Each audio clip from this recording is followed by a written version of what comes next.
In today's lesson, we are going to be looking at coterminal angles.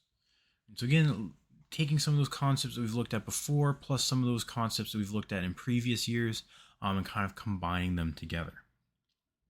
So in this section, we're going to learn how to identify different angles that have the same trigonometric ratio, similar to kind of what we've been doing, as well as learn how they're related. To do this, we're going to have to visualize that terminal arm rotating around a circle centered at the origin, say of a grid with a radius of r. Right? So we're kind of going to extend what we've looked at before, using that terminal arm and the initial arm, and now we're going to kind of use it for different angles, different ratios, so to speak, whereas what we've looked at before was specifically to those special triangles. Now, if we take a look at the actual unit circle, kind of bring it up here. So this is an example of what the unit circle looks like. You can see in blue is my initial arm. You can see in white, kind of going from the origin, is the terminal arm, and you can see different measures, but you can see how kind of a right angled triangle is formed. Now you can see the different angles, or the different angles. Yeah, you can see as I move around kind of this unit circle, we have different angles, different degrees. We can see kind of the angle symbol or angle sign in pink. We can see the different angles. We can see the ratios changing, right? So we can see down here in the one quadrant where cosine would be positive, we see cosine is positive. The sine and tan are negative. We move up into the A quadrant where all of them are positive, over into the S, so only sine is positive, cosine and tan are negative, and down here in tan, or the T, so tan is positive and the other two are negative. So we can just see basically a lot of different ratios for every kind of possible angle depending on what it is. Whereas previously we only looked at kind of those special triangles. We can see that there are ratios for any angle around this unit circle.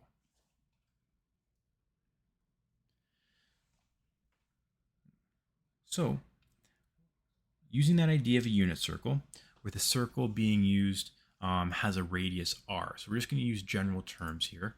So we're just going to call it unit or radius r, and it has coordinates on the point of a circle, x and y. So each x and y coordinate help form that right angle triangle. We want to write out an expression for those primary trig ratios using x, r, and y. We have our reference angle, which is the same kind of reference angle we've used before, kind of going from that initial arm to that terminal arm. So based off of that reference angle, y is considered my opposite, r is the hypotenuse, and x is the adjacent. So that means that sine is going to be opposite over hypotenuse, which is going to be y over r. Cosine is adjacent over hypotenuse, which is going to be x over r. And tan is opposite over adjacent, which is y over x. So these are going to be kind of the general expressions for my primary trig ratios when I'm dealing with a unit circle or kind of coordinates. Again, we have that cast rule, right? Because that's going to help us determine which ratios are positive. So that's definitely going to help us as well with those when we're given the points. So it's more about double checking and just verifying that our ratio is correct. Right? So C starts in quadrant 4, so CAST goes counterclockwise. Again, the letter just refers to whether it's cosine, sine, tan, or all. Ratios being positive. So in C, only cosine is positive. In A, all of them are positive. In S, only sine, and in T, only tan. Again, we can kind of think, remember it's a Cartesian plane, so we want to think of x and y. You could also think of it as positive x in this direction, positive y, negative x, negative y, which does make sense, right? Kind of think of it as a grid system. So let's kind of look at using that that new notation for our ratios and the unit circle. So given that sine theta equals 3 over 5, and then theta lies in the first quadrant, we want to determine the exact values for cos theta and tan theta. So the first thing I'm going to do is kind of label or kind of put down my formula or the ratio that I'm given based off of this unit circle. So I know I have a point at, or I don't have a point, I'm just going to draw kind of an arbitrary angle, so to speak, going out to that unit circle. So I have theta here. I'm going to draw a right angle triangle. Now I do know, or I am told, that sine theta equals 3 over 5. And if I remember, sine is opposite over adjacent, or sorry, opposite over hypotenuse.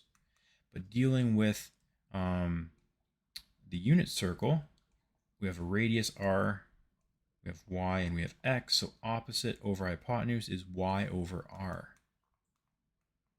So I know right now that my y value is going to be 3, and my r, or my radius, is 5.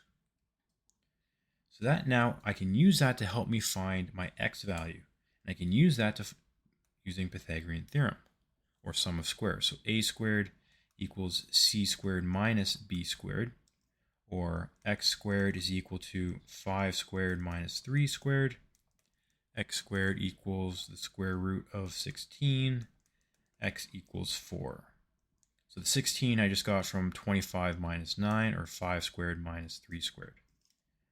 So now I know that x is going to be 4. And now I can go through and come up with my other trig ratios. So I know cosine already. Cosine theta is adjacent over hypotenuse, or in terms of our unit circle, x over r, which means then 4 over 5 is the exact value. Tan theta is adjacent or opposite over adjacent, or y over x, so 3 over 4. So that's the exact value for the tan ratio. Right, so now I have my 3 primary trig ratios and the exact values for all 3 based off of what's given to me.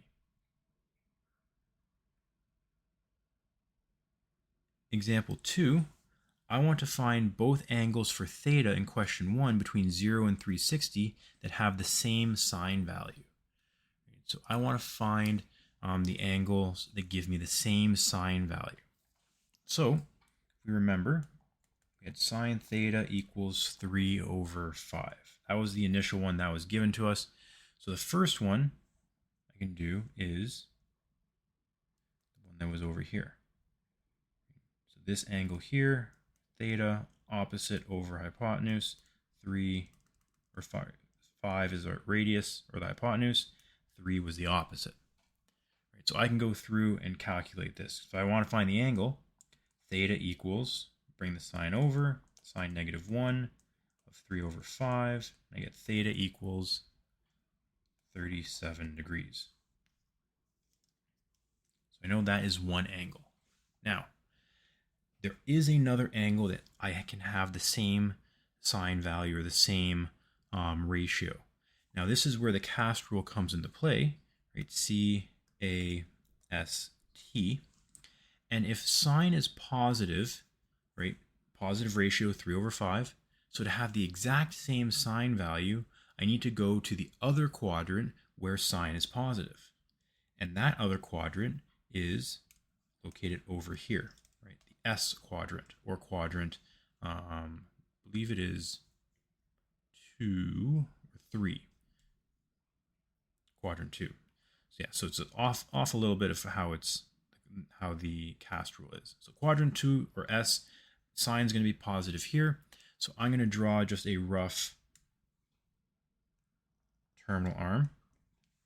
And again, I want the reference angle to be the same. So the reference angle would have to be that 37 degrees in order for it to be the same, to give me the same ratio, right? That's why we looked at the reference angles. That's why we've looked at them before, because if I know that reference angle, I can then find the same angle, or another angle that will give me the same ratio. So now I'm going to go through and find this actual angle. I can do that by doing 180 minus 37, which equals 143. So therefore, we put it all together. So therefore, sine of 37 is equal to sine of 143. So those are the two angles that will give me the same ratio for this specific ratio, right? So the 3/5, right? Different ratio. It's going to be different angles, but these are the two that work. For B, I want to go through and do the same thing, but for the cosine ratio. So I'm just going to draw another kind of grid, CAST. And when I drew, kind of keep it similar. When I drew, I'm going to draw that reference or that initial one. So I knew it was 37 degrees. I knew we had 5, 3, and 4. Right. So again, so cosine of 37 degrees, and I know it's going to be 37 because I've already determined what theta is. So cosine of 37 is going to equal adjacent over hypotenuse, or 4/5.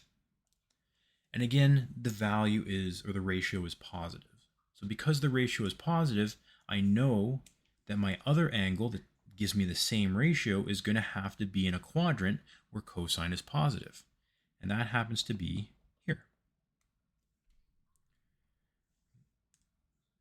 So I want to figure out, starting at my initial arm, going all the way around, what is that angle? Well, I know the reference angle has to be 37 degrees. So I know that has to be 37. So then my other angle is going to be 360 minus 37, which is equal to 323. So therefore, cosine of 37 is also equal to cosine of 323. So again, we can use the idea, that cast rule, we can use that idea of reference angles to help us figure out what angles give us the same ratio. Because if we come up with a ratio, or we come up with an answer, we might actually have two different possible values, right, in terms of what the angle could be.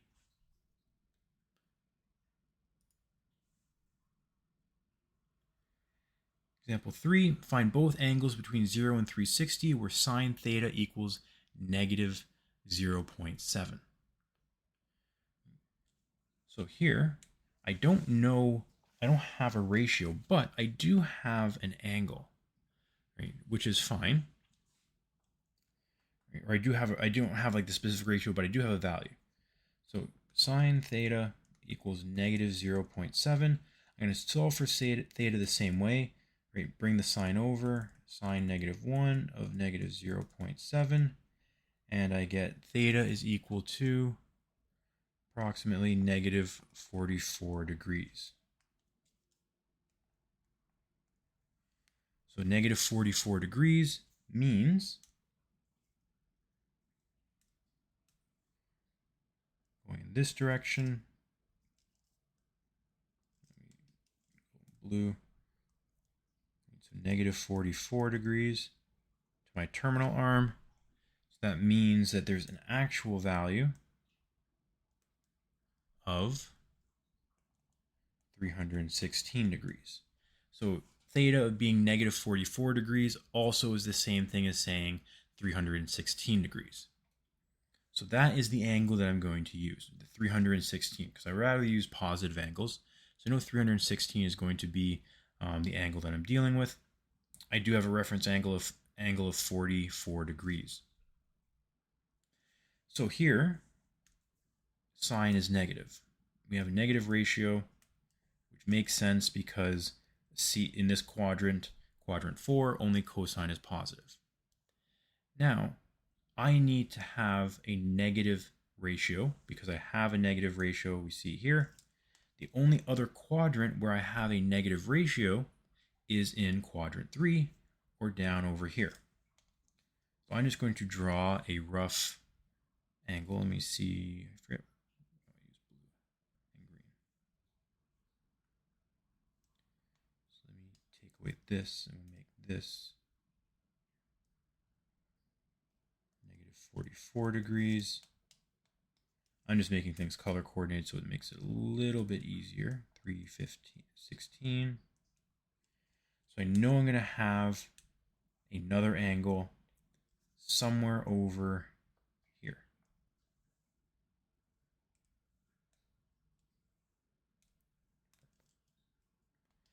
Another angle somewhere over here because this is the only other quadrant where, where sine is going to be negative. I have a reference angle of 44 degrees. So then the actual angle going counterclockwise, the actual angle is going to be 180 plus 44 degrees, which is equal to 224. So therefore, sine of 224 is equal to sine of 316, which is also equal to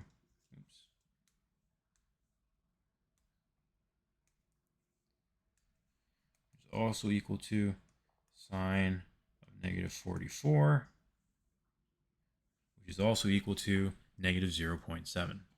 So all these angles are the same, but the two angles that I'm concerned about, because 316 and negative 44 are the same thing, just different way of identifying the same angle. Those are the two that I'm going to worry about, 316 and 224. So my two positive angles.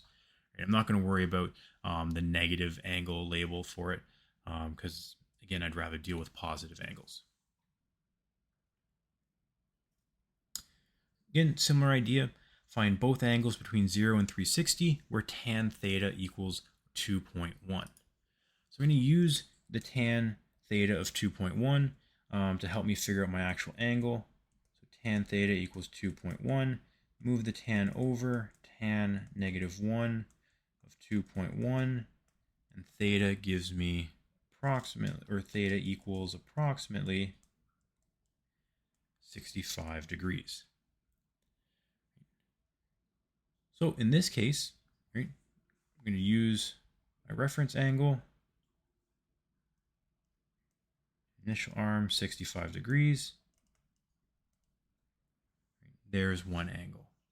Now I do know that this angle is, using the cast rule, there is going to be one other area where the tan ratio is positive. That was the one we were just in. For the last example, it is in quadrant 3. So I know there's going to be some arm or terminal arm in this angle that will give me the same ratio. I have my reference angle already of the 65 degrees. So to figure out what my angle is, for the initial arm, 180 plus 65 is equal to 245 degrees. So therefore, tan of 65 is equal to tan of 245. And we'll just make this a capital T. I don't think it really matters. If you want to look it up, feel free to let me know. But I don't think it matters whether it's capital T or lowercase t for tan. But tan of 65 is equivalent to tan of 245. So those two angles will give you the same ratio of 2.1.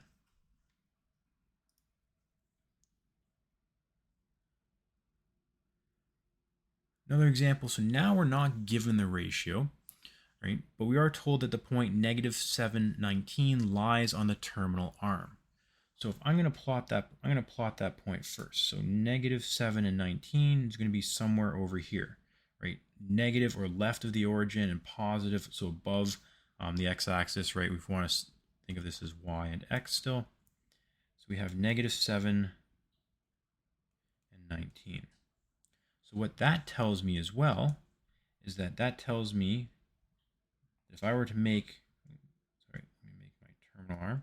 So if I was to make a right angle triangle, the height would be 19, the base would be negative 7. So I'm given some dimensions of this right angle triangle. I want to find the reference angle, so down here. So based on what I have off that reference angle, I have the opposite and the adjacent. Well, what ratio deals with the opposite and the adjacent? Well, in this case, it is tan. So tan theta equals opposite, which is, let me just write out my general formula first, opposite over adjacent. Tan theta equals 19 over -7. Theta equals, bring it all over,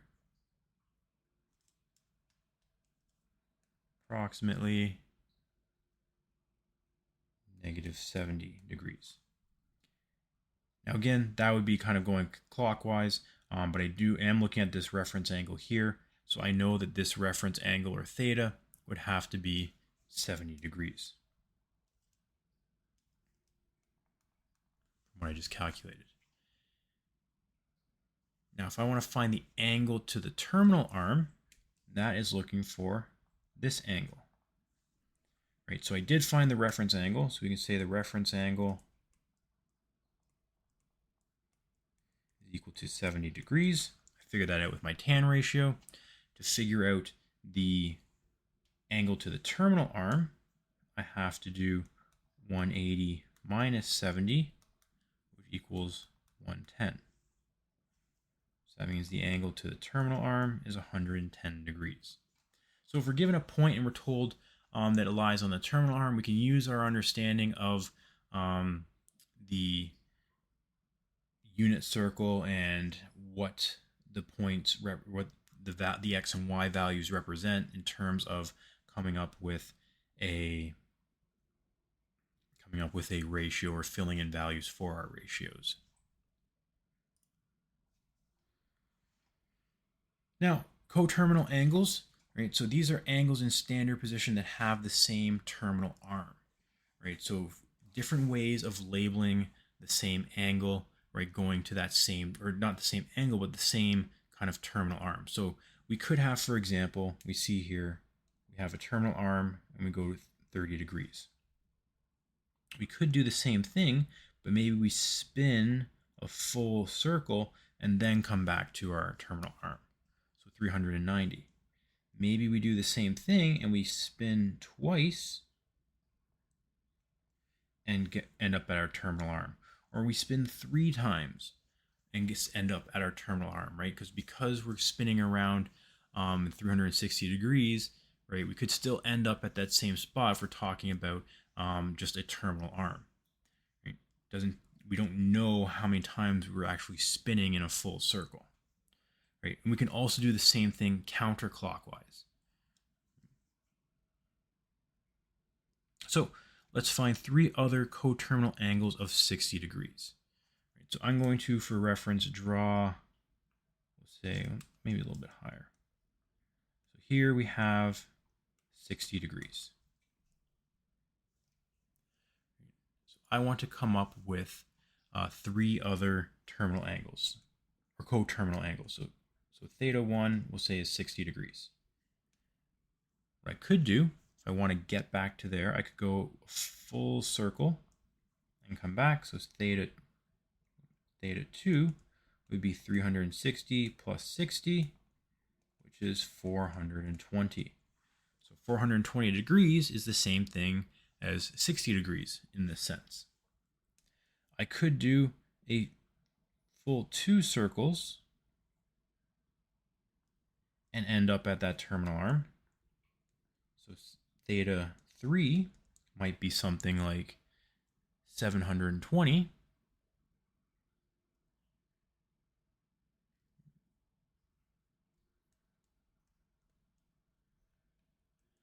Plus 360. Or sorry, not plus 360, plus 60. So 2 full circles plus 60, we get 780 degrees. I could also go in the opposite direction. So I could go reverse. Oops.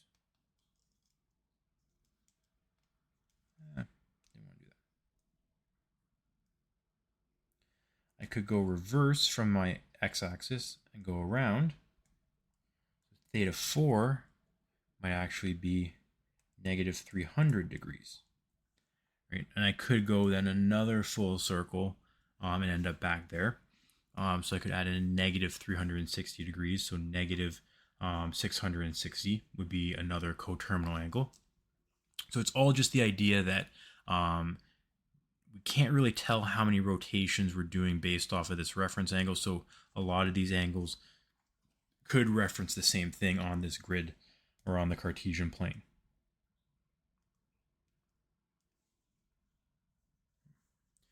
So again, this lesson was focusing more on the actual kind of grid system, using points and the unit circle to help us come up with ratios or help determine reference angles or additional angles as well that share the same ratios.